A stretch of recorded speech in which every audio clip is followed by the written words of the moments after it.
What do you do if you're in a situation where you have a detective that wants to have you come to the station and give a statement? Would you know what to do in this situation?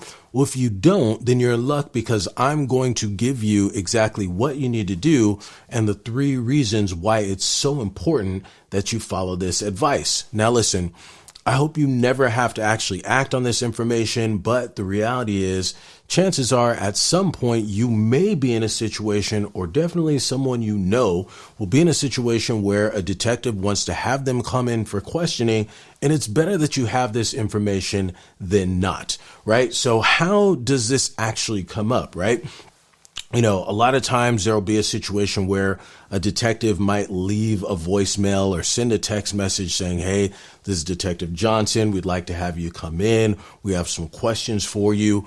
Or they could, go to your house or stop by your job and leave a business card asking for you to give them a call back. One way or the other, there's a situation where a detective wants to have you come in the station and answer questions. And the way this could come up is, let's just say, we handle a lot of felony domestic violence cases. Maybe you got into it with your girlfriend. The argument just went a bit too far. Things got physical. And now you have a detective who's opened up an investigation and wants to talk to you.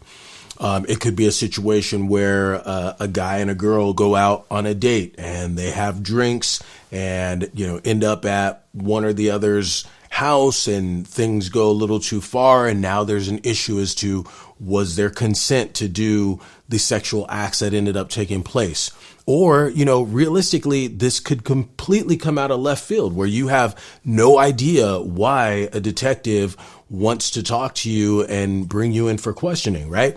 We definitely have situations, and it might be a little more rare, but there are people who get caught up in situations where they did nothing wrong, but due to either lies or even potentially a misidentification, they're in a situation where they might be a person of interest or a suspect. And so it's really important to keep in mind, whether you have love for cops and law enforcement or you don't, if you're in this situation, this is not a social discussion, right? The detective doesn't want to have you come in and tell them how your fantasy football team went, or how far you made it in your NCAA bracket. We just had the March Madness, right? This is not a social visit. This detective is considering you to be under investigation. You might be considered a person of interest or a suspect. One way or the other, this detective is trying to find out whether there's going to be probable cause, or he may already think he has probable cause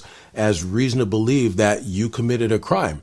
And so he's trying to figure out, do I have a case that I can ultimately turn over to the district attorney and have you charged with the crime? So my advice is that if you are in a situation and a detective wants to talk to you, you have to reach out to a defense attorney first. You can't just go in and start to answer questions and do all that, because you can really get yourself in a lot of trouble. Most of our clients, the vast majority of them, are hardworking, everyday people who may have never dealt with the criminal justice system. And a lot of people, just in feeling like they want to do the right thing, feel like they should just go in and talk to the detective and give them what they want to hear. But there's some really important reasons why that's not the right thing to do. And again, you need to reach out to a criminal defense attorney. And that first thing is due to your constitutional rights. The Fifth Amendment protects us against self-incrimination.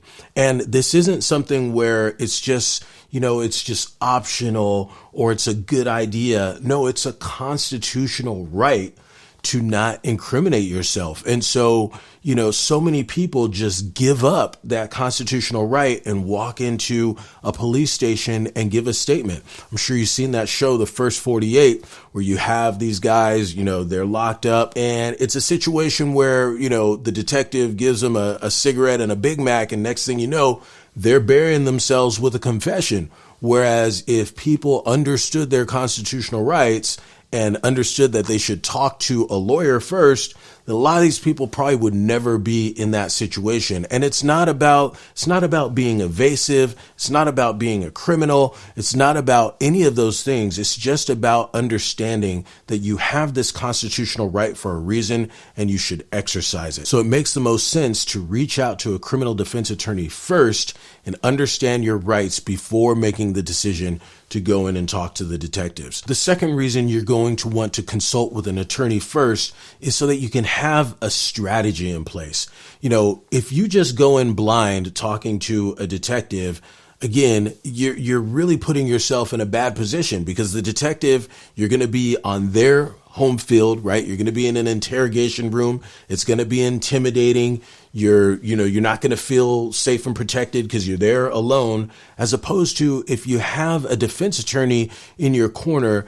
Before you guys even make it to this station, you're going to have an opportunity to have come up with a strategy. There's going to be a game plan going into this conversation, if that's even the advice. 8 to 9 times out of 10, it is my advice for a person not to go in and give a statement. So it's really important that before you sit down and give a statement, that you and your defense attorney have come up with a game plan and a strategy for how to make the best of this situation. The last one of these reasons is sort of an extension of the previous reason, and this is going to be mitigation of damages. We as defense attorneys, our job is to protect our clients' constitutional rights and make sure they're treated fairly within the system. And that means getting our clients the best result possible given the circumstances.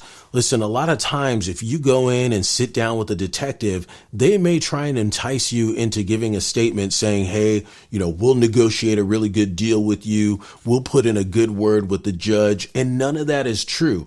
The police, their role is not to do negotiations in that sense. That's the district attorney that's responsible for that. And so if you just go in blind and you give a statement, then you're doing away with your lawyer's ability to take all of the information, the circumstances, and when it gets to that appropriate time, to be able to negotiate the best deal for you given the circumstances. That could be the difference between you ending up with a felony or a misdemeanor. And it can be a very serious thing for someone to have even a misdemeanor on their record. So perhaps as part of negotiations, the lawyer is able to negotiate a dismissal or help you earn a dismissal. It's just that the negotiation is not to happen between you alone with the detective. That's not the time to make that happen. So again, when it comes down to having this game plan in place, you're then in the best possible position